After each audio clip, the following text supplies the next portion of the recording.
د رسول الله صلی الله علیه وسلم ګران لمسی دی سیدنا حسن رضی الله عنه.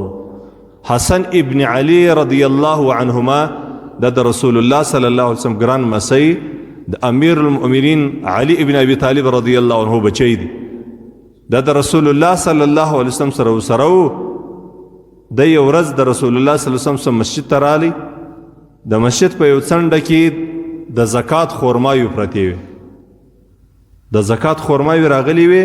د رسول الله صلی الله علیه وسلم د خزانه وزارت هم د مسجد، د رسول الله صلی الله علیه وسلم اسپیټال هم د مسجد، د رسول الله صلی الله علیه وسلم د قضا ځای مسجد، د رسول الله صلی الله علیه وسلم د فیصلو ځای مسجد، د رسول الله صلی الله علیه وسلم جیل و محبس مسجد. دا د رسول الله صلی الله علیه وسلم مسجد په دې کې به د رسول الله صلی الله علیه وسلم د زمانه مطابق د مسجد په یو څنډه کې په یو کونج کې د زکات خورمایو پرتې وي، واجب صدقات وي لکه سرسایه او یا فدیه او یا زکات، دا رقم خورمایو پرتې وي. سیدنا حسن رضی الله عنه یوه دانه خورما راخیسته او دا خورما یې په خوله کې واچول. رسول الله صلی الله علیه وسلم سیدنا حسن رضی الله عنه ولیدی چې سیدنا حسن رضی الله عنه یوه د زکات خورما راخیسته ده او په خوله کې ده. رسول الله صلی الله علیه وسلم دا رقم توري ورته ویلی دي کوخ کوخ. موږ او تاسې هم په پښتو کې دا لفظ استعمالو، د عربي توري دي، دا د زجر کلمات دي لپاره د یو بد شي د پرېښولو دپاره عرب استعمالوي. نو رسول الله صلی الله علیه وسلم دا د زجر کلمات ورته شي کوخ کوخ. بیا رسول الله صلی الله علیه وسلم دته وایي وی غورځوه ده ارمی بها. رسول الله صلی الله علیه وسلم دا رقم توري ورته وایي. بیا رسول الله صلی الله علیه وسلم څه ورته وایي اما علمت ان لا ناکل الصدقه.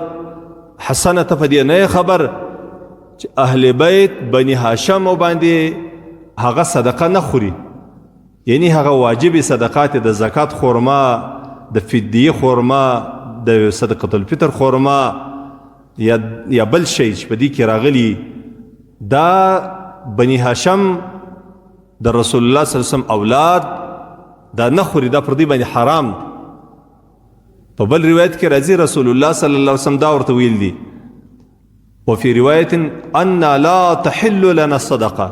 ای حسنه ته په دې نه خبر چې الله رب العزت مشته دا صدقه دا الله مشته روا کړې نه ده، پر موږ حرامه ده.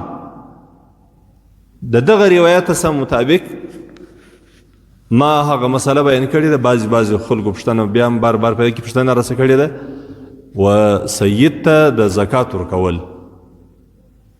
وینې دلته په دې حدیث شریف کې رسول الله صلی الله علیه وسلم داسې نه دی ویلي چې موږ ته خمس راکول کیږي یا په بیت المال کې زموږ د اهل بیتو دپاره جلا یوه برخه ده، نو په دې خاطر باندې موږ زکات نه خورو ځکه خدای زموږ بله برخه معلومه ده، موږ خپله برخه لرو.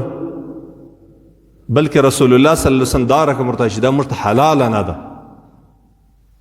نو د اهل بیتو دپاره، د بني هاشم دپاره، د زیدانو دپاره د زکات اخیستل دا نه دی جایز. یو سوال بعضې خلک یې شته چې سید مسکین نو څه شي وکړي؟ غریب دی، مسکین دی، بېوسه دی، نو ولې تا ته الله دونه غیرت نه دی درکړی؟ ته په دې پوهېږې دا د رسول الله صلی الله علیه وسلم اولاد، دا د رسول الله صلی الله علیه وسلم لمسیان دي، یا دا د رسول الله صلی الله علیه وسلم خاندان، نو ته څه بلا والی؟ خو نور کومک سره وکړه چې ته زکات ورکوې. دا یو د زکات په ځای کې تا ته د دې در په یاد شو دا د سعادت چې دا دی سید دی، دا بني هاشم دی، د ده قدر بس به د زکات په ځای کې تا ته در په یاد شو. ولې څه در باندې سوي دا سرمایداران دا څه باندې سوي دي؟ ولې بې زکات هماسې دوی مال نه شي ورکولی؟ که د یو وارې دا ایمان و یقین چې دا سید دی، دا د رسول الله صلی الله علیه وسلم خاندان دی، دا د اهل بیتو څه دی، نو بیا ولې څه در باندې سوي دي؟ خو نورې پیسې ورکه، نور مال ورکه، نورې کومک وکړه، خو د رسول الله صلی الله علیه وسلم خاندان دی، دا خو اهل بیت دی، دا بني هاشم دی، دا خو قدرمن خاندان دی، دا خو عزتمن خاندان دی. پر دې د دې قدر و عزت خو پر تا واجب دی، پر ما واجب دی. د دې قدر و عزت خو به تم کوې زه به هم کوم. نو خالي د زکات په ځای کې تا در په یاد شو، خالي د سرسایه په ځای کې، ولې څه بلا والی؟ خو بل ځای په نور مال باندې کومک وکړه، خو د رسول الله صلی الله علیه وسلم په خاطر باندې وکړه، خو د رسول الله صلی الله علیه وسلم اولاد دي، اهل بیت رسول الله صلی الله علیه وسلم.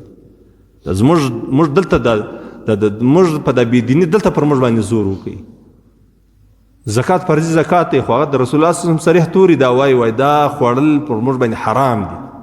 د دې دا معنا نه ده که موږ ته د بیت المال څخه مال راکلی نو بیا خوړل راته حرام دي، که نه راته راکلی بیا نو حلال دي. یا حرام دي، حرام په صریح نص باندې د دې د زکات خوړل پر سید باندې په بني هاشم باندې دا ثابت دي چې دا حرام دي. نو چې حرام دي په دې کې اوس نورې کومې خبرې کوي؟ اوس یې په کچش باندې ځان ته حلاله سر په خلاص. البته د اهل بیت د رسول الله صلی الله علیه وسلم قدر و عزت د الله د الله د رسول د قانون مطابق د پر موږ باندې لازم دی، ضروري دی، پر موږ باندې واجب دی د دې قدر. لیکن دی مکه و چې اوس نو په زکات کې بیا ته د زید رفایز دا سید په نور مال باندې کومک وکړه، مدد یې وکړه، خدمت یې وکړه. د کور ضرورت لري کور ورته جوړ کړه، کې د دوا ضرورت یې دوا ور واخله، کې د اهل د اولاد د نفقې ضرورت یې هغه ور وپوره کړه. د یهودو د نصاراو په قانون کې بیا د اهل بیت او د بل فرق نشته. نو خوارکیانو ته هېڅ شی نه ورته میلاویږي. مظلومان دي، ظلم ورسره کېږي. د بیت المال په خزانه کې د دوی خپله حصه شته چې نه یې ورکوي، د دوی سره ظلم کېږي، ناروا ورسره کېږي. د ډېرو خلکو حقوق ظالمو حکومتو د یهودو د نصاراو جوړ شوي حکومتو در پښو لاندې کړي. الله رب العزت دې موږ او تاسو ته اسلامي شرعي نظام خاوندان کړي.